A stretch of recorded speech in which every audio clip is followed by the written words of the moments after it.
অশোকৰ অনুশাসনমালা আমি যদি চাওঁ তেতিয়া দেখিম মগধাধিপতি মহামতি অশোকে অনুমানিক সময় 274 খ্ৰীষ্টপূৰ্বৰ পৰা 232 খ্ৰীষ্টপূৰ্ব নীতি ধৰ্মৰ শাসন প্ৰৱৰ্তনৰ প্ৰেৰণাৰে শিলাখণ্ড অথবা স্তম্ভৰ বুকুত খোদিত কৰোৱা বাণী বা উক্তিসমূহকে অশোকৰ অনুশাসন বোলা হয়।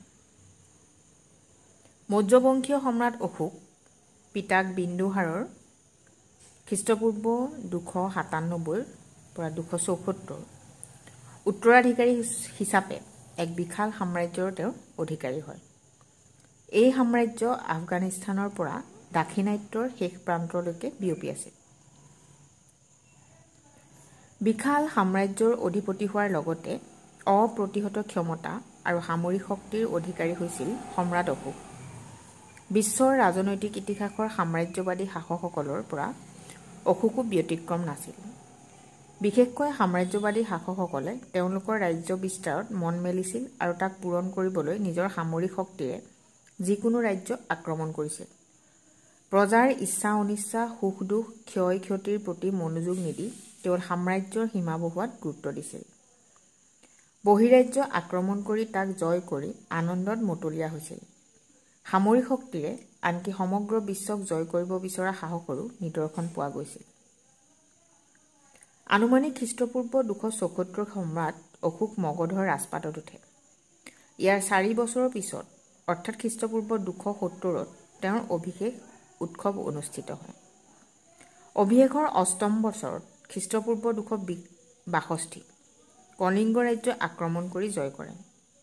কলিংগ আক্ৰমণৰ এই ঐতিহাসিক ঘটনাটো অশোকৰ জীৱনৰ সন্ধিক্ষাল আৰু অনুশাসনসমূহ সৃষ্টিৰ অন্তৰালত এই ঐতিহাসিক ঘটনাটো জড়িত হৈ আছে।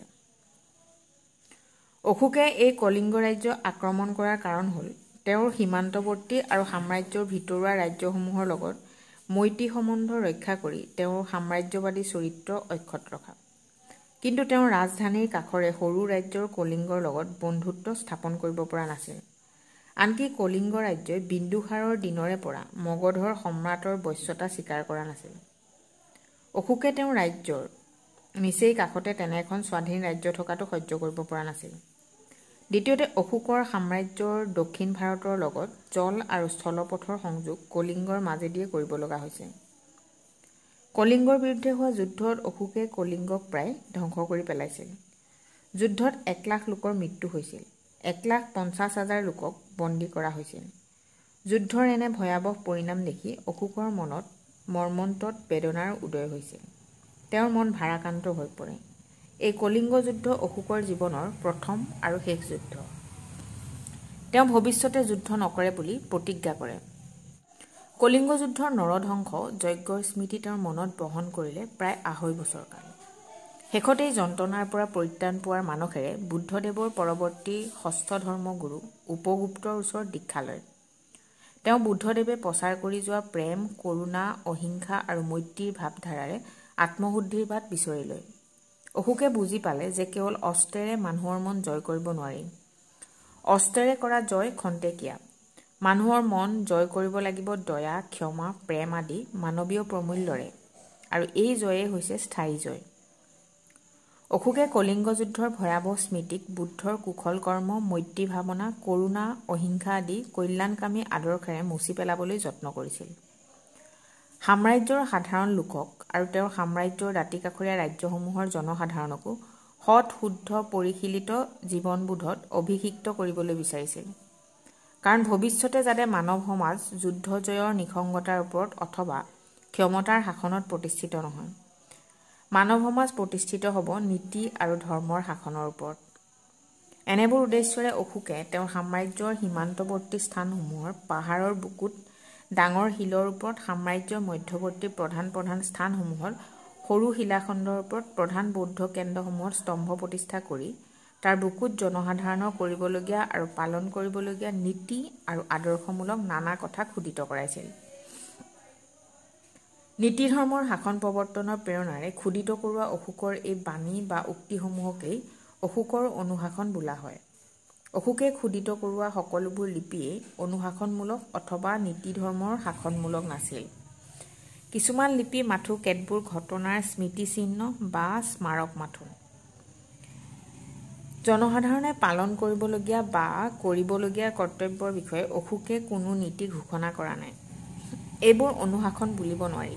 এইবোৰ লিপিক প্ৰত্নলিপি বুলি কোৱা হয়। অশোকে খোদিত কৰোৱা অধিকাংশ লিপিতে জনসাধাৰণে কৰিব লগা আৰু পালন কৰিবলগীয়া কৰ্তব্যৰ ঘোষণা বা সকিয়নি থকাৰ কাৰণে আটাইবোৰ লিপিকে অনুশাসন বোলা হয়।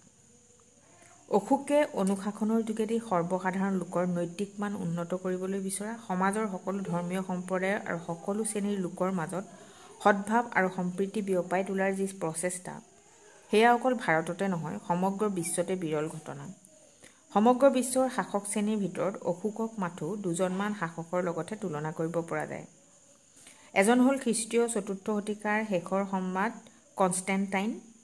এইজন সম্ৰাটে মিলান অনুশাসন খোদিত কৰোঁতেই খ্ৰীষ্ট ধৰ্মক ৰোমান সাম্ৰাজ্যৰ ধৰ্ম বুলি প্ৰতিষ্ঠা কৰাব বিচাৰিছিল আৰু প্ৰথম ধৰ্মসভা অনুষ্ঠিত কৰাইছিল।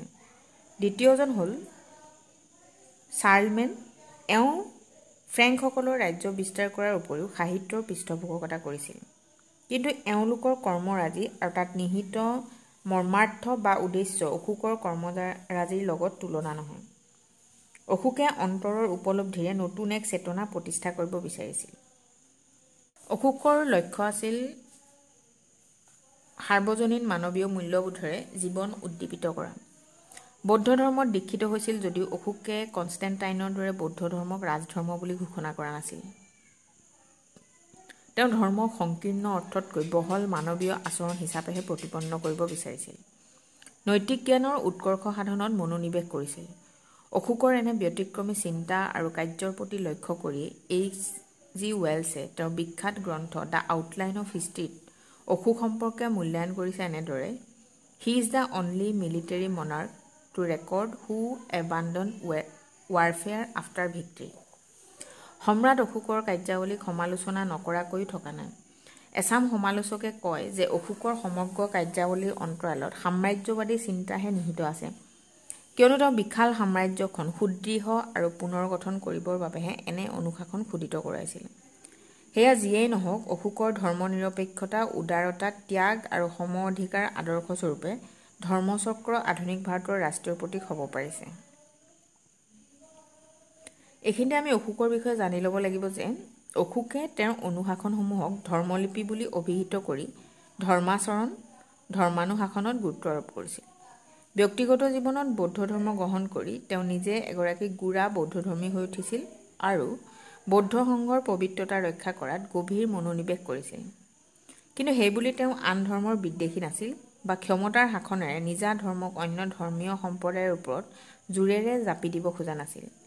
ধৰ্মক তেওঁ বিশেষ ধৰ্মীয় আচৰণৰ পৰিৱৰ্তে এক সাৰ্বজনীন নীতি, নিয়ম আৰু সত্যৰ পথ হিচাপেহে প্ৰতিপন্ন কৰিবলৈ বিচাৰিছিল, যাতে সকলোৰে মাজত এটা শ্ৰদ্ধাশীল মনোভাৱ গঢ়ি উঠে, ধৰ্মীয় সহিষ্ণুতাৰে সামাজিক কাম-কাজ, চিন্তা ভাৱনাত এক মানৱীয় ভাৱ উদ্দেশ হয় আৰু সমাজ জীৱন শৃংখলিত হয়। সেয়েহে এক উচ্চ আদৰ্শযুক্ত সামাজিক দায়িত্ববোধৰ মনোভাৱ তেওঁৰ ধৰ্মৰ মূল মৰ্মমানি আছিল। লক্ষ্য আছিল সামাজিক জীৱনত মানৱীয় ভাৱৰ সঞ্চাৰ।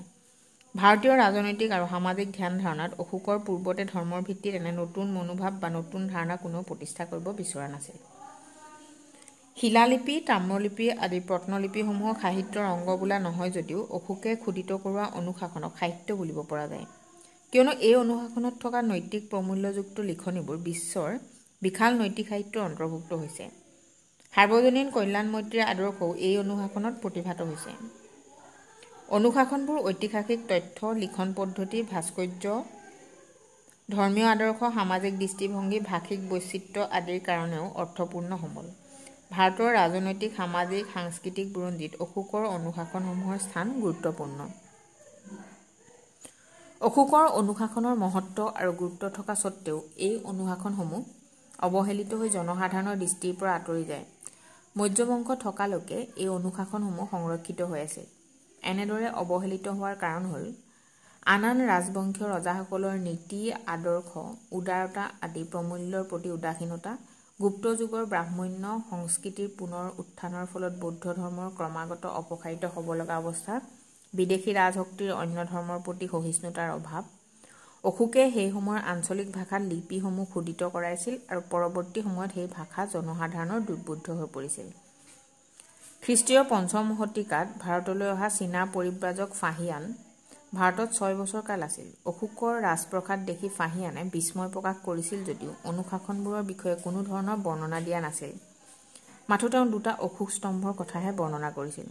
আকৌ ৭ম শতিকাত ভাৰতলৈ অহা চীনা পৰিব্ৰাজক হিউৱেন-চাং ১৫ বছৰ কাল ভাৰতত আছিল আৰু তেওঁ ৰচনা কৰা চিইউকি গ্ৰন্থত অশোকৰ অনুশাসন সম্বন্ধে কোনো কথা লিপিবদ্ধ কৰা নাছিল। মাথো ১৫টা স্তম্ভৰ কথাহে উল্লেখ কৰিছিল। কিন্তু ভাৰতত ব্ৰিটিছৰ ৰাজত্ব আৰম্ভ হোৱাত এই অনুশাসনবোৰ পুনৰ পোহৰলৈ আহে। ১৮৩৭ খ্ৰীষ্টাব্দত জেমছ প্ৰিন্সেপে অশোকৰ লিপিৰ প্ৰথম পাঠ উদ্ধাৰ কৰে। ইয়াৰ লগে লগে অশোকৰ অনুশাসনৰ প্ৰতি বিদ্বৎ সমাজৰ চকু মেল খায় আৰু অশোকৰ মহানতা বিশ্ববাসীৰ আগত প্ৰকাশ পায়। প্ৰিন্সেপে উদ্ধাৰ কৰা লিপিটো দেৱানংপ্ৰিয় প্ৰিয়দৰ্শী বুলিহে ৰজাৰ নাম উল্লেখ আছিল। এই ৰজাজন কোন হ'ব পাৰে তাৰ কোনো উল্লেখ নাই। উল্লেখযোগ্য যে অশোকক মৌৰ্য বংশৰ ৰজাসকলৰ ভিতৰত এগৰাকী অন্যতম ৰজা হিচাপেহে বৰ্ণনা কৰা হৈছিল। ১৯১৫ চনত হায়দৰাবাদৰ মস্কিত উদ্ধাৰ হোৱা ক্ষুদ্ৰ শিলানুশাসনত এখন দেৱানংপ্ৰিয় অশোকক বুলি উল্লেখ আছিল আৰু ইয়াৰ পৰা জনা যায় যে সেইজন মৌৰ্য বংশৰ ৰজা অশোক। প্ৰিয়দৰ্শী বা প্ৰিয়দসী অশোকৰেই এক অন্য নাম। তেতিয়াৰ পৰা অশোকৰ ধৰ্ম, আদৰ্শ আৰু অনুশাসনৰ ভাষা সম্পৰ্কে বিচাৰ বিশ্লেষণ হ'বলৈ ধৰে।